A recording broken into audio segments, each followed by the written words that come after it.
आपका बच्चा 7 साल का है, 10 साल का है, 15 साल का है, 16 साल का है। अपने बच्चे को एआई सिखाएँ।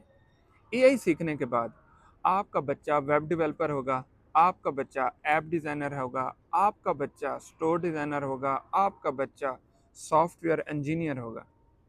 अगर वो 3-4 महीने एआई में सीखता रहा, एआई में काम करता रहा। अब ये कहेंगे ये हम कहाँ पे सिखा सकते हैं? आईएसए वर्चुअल एकेडमी पूरी दुनिया में ऑनलाइन बच्चों को सिखाती है। आप भी अपने बच्चों को ऑनलाइन सिखा सकते हैं। अपने बच्चों को एक मोबाइल दे दें, टैब दे दें, क्रोमबुक दे दें या लैपटॉप दे दें और एनरोल करा दें। डेली आपका बच्चा 2 घंटे देगा। उस 2 घंटे में वो एआई इस्तेमाल करना सीखेगा और एआई के थ्रू जो चीज़ें मुमकिन हैं, जो मैंने पहले बताई हैं, ये सारी चीज़ें आप उसे सिखा सकते हैं। कोशिश करें अपने बच्चों का टाइम ज़ाया ना करें।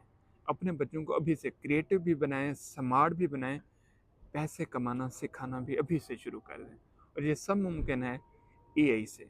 एआई किड्स कोर्स आप जॉइन करवाएँ, कमेंट में डिटेल दी गई है, मेरी प्रोफाइल में भी दी गई है। लाज़मी अप्लाई करवाएँ और अपने बच्चों को एआई सिखाएँ।